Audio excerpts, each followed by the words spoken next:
अगर किसी ज्योतिष के पास जा रहे हैं, उसने कुंडली देखी, उसने उपाय बताए और मतलब परेशानियां दूर हो रही हैं, इस टाइम पे ज्योतिष काम भी तो यही कर रहे हैं ना, लोगों को यही बताया जा रहा है। ज्योतिष एक मत बताया जा रहा है, लेकिन होने और बताए जाने में दोनों में अंतर है। कितने आपने देखा होगा दिवाली जब आती है तो दिवाली पे ये कर लीजिए मैं कहता हूं कि मैं किसी को, लोग मुझसे पूछते हैं कुणाल जिस बार दिवाली पे क्या करें, हाँ। मैंने कहा मैं नॉर्मली आरती करता हूँ, नॉर्मली पूजा करता हूँ, मैं भी थोड़ा बहुत बताता हूँ, बट मैं ये नहीं कहता कि ये करने से लक्ष्मी जी तुम्हारे घर में ही प्रकट होंगी। सबसे ज्यादा ट्रेंड चलता है ये। आज के समय पे आप ये देखो कि आज एक इंसान ने ये बताया कि ये करने से हाँ। पूरी इस धरती पे जो लोग होंगे करीबन 600 650 करोड़ की करीब आबादी है जी। तो सब अपने, किसी ने बोला कि अंगूठे पे 8 नंबर लिख लो या 6 नंबर लिख लो या 24 नंबर लिख लो या XYZ किसी का भी कोई टोटका अपना लो। जी जी। क्या सब चेंज हो जाएंगे? पॉसिबल नहीं है। ये जो पृथ्वी है ना, ये किसी भी एक व्यक्ति के बताने से, किसी भी एक व्यक्ति की चीजों को करने से बदल नहीं सकती। अच्छा। ये केवल एक कोशिश है कि लोगों ने बता दिया और लोगों ने कर लिया। अब बहुत लोग दिवाली पे बहुत सारे उपाय करते हैं, बहुत सारी चीजें टोटके भी अपनाते हैं, बट आप उनको मिलोगे ना जी।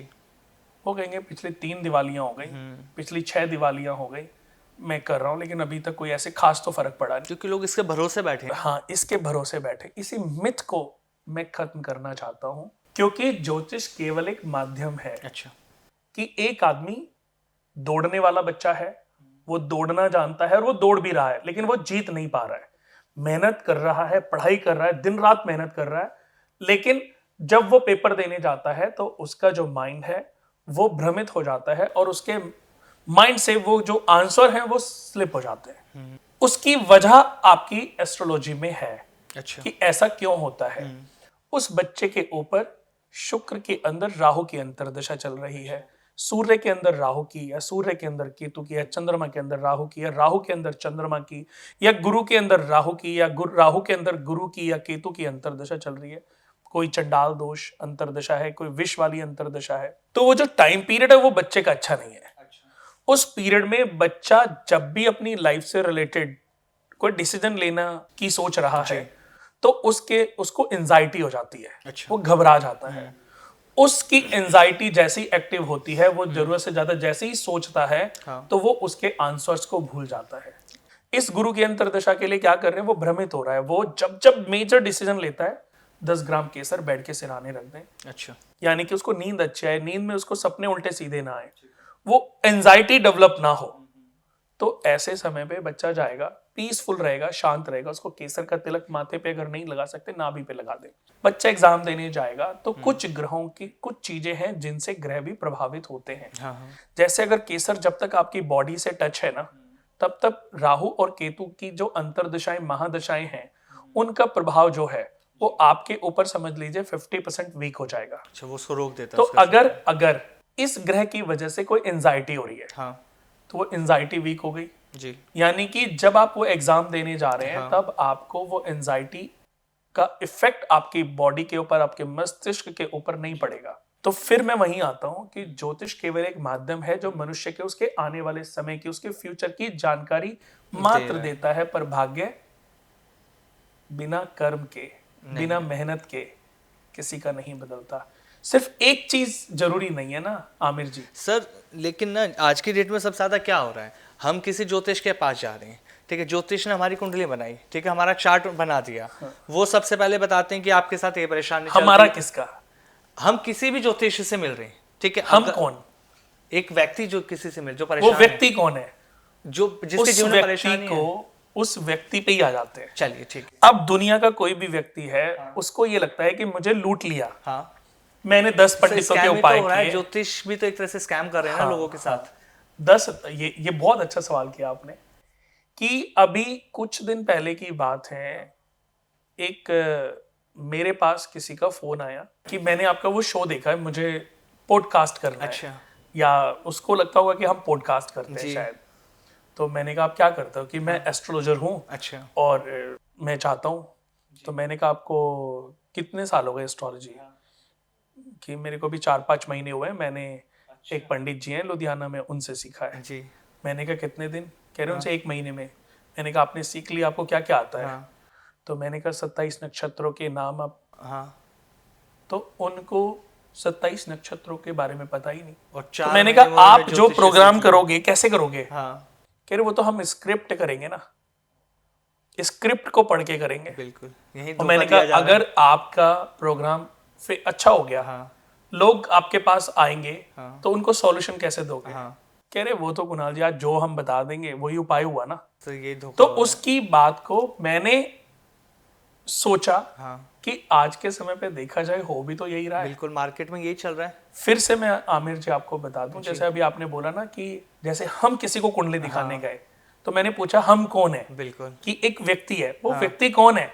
उसके भी तो कर्म को काउंट करते हैं। हाँ। हाँ। जब तक किसी भी मनुष्य के अपने कर्म ठीक नहीं होंगे, उसको अच्छा एस्ट्रोलॉजर मिल नहीं सकता। सर अच्छे एस्ट्रोलॉजर नहीं मिल सकता। मैं आपकी बात मानता हूँ, अगर मेरे कर्म अच्छे मैं नहीं तो ये नहीं कह रहा हूं कि मैं अच्छा नहीं हूं। नहीं नहीं आप अच्छे नहीं है, लेकिन मेरे को इस बात को मैं आपको यहाँ रोका इसलिए रहा हूँ कि मेरे कर्म अच्छे नहीं, ठीक है, मुझे अच्छा एस्ट्रोलॉजर नहीं मिल रहा। अच्छे एस्ट्रोलॉजर मिल भी तो नहीं रहे ना लोगों को, कर्म भी अच्छे हैं, तो मार्केट में जो जिस तरह से ये स्कैम कैसे कर रखा डिसाइड है, होगा? ये कैसे कैसे decide पता होगा? लगेगा हमें? हाँ। एक आम ये इंसान कैसे को। डिसाइड होगा कि इसके कर्म अच्छे हैं कि बुरे हैं? तो मेरा ये सजेशन है कि जब आप किसी जैसे अभी किसी ने पूछा कि आज के समय पे इतना इंस्टाग्राम, फेसबुक, यूट्यूब पे जो चल रही सब उपाय कौन से हैं? हाँ। तो मैंने कही कोई उपाय नहीं है, ये सब भ्रमित करने की चीज है, जी। स्कैम चल रहा है। बिल्कुल। तो फिर हम किस पे विश्वास करें? मैंने कहा किसी भी एक व्यक्ति को आप चूज कर लो हाँ। और सिर्फ उसी पर विश्वास करो, उसी की बातों पर विश्वास करो। जी। तो आपके विश्वास से उसकी हर एक बात उपाय में कन्वर्ट हो जाएगी। आपने उसकी बात को सुना, हाँ। आपने उसकी चीजों को अपनी लाइफ में इंप्लीमेंट किया जी।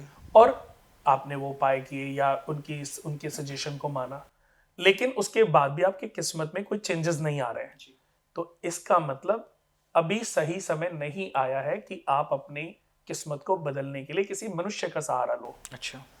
मैं आपको याद होगा कि जब शुरुआती समय में, अब तो खैर इस बात को साथ मतलब बहुत पुरानी बात है कि पहले तो मैं ना बड़ा कंट्रोवर्सी एस्ट्रोलॉजी पे ही बोल देता था। बिल्कुल बिल्कुल। फिर मुझे लोगों ने समझाया कि नहीं, ऐसे नहीं बोलना चाहिए, तो मैंने भी थोड़ा सा समझो, लेकिन फिर मेरे को वो बात याद आ गई। वो बात ये थी, आपको याद होगा अगर आपने मेरे साथ कभी जी, कोई शो बिल्कुल, किए बिल्कुल। होंगे, कि लोग ये कहते थे कि एक एस्ट्रोलॉजर किस्मत को कैसे बदल सकता है।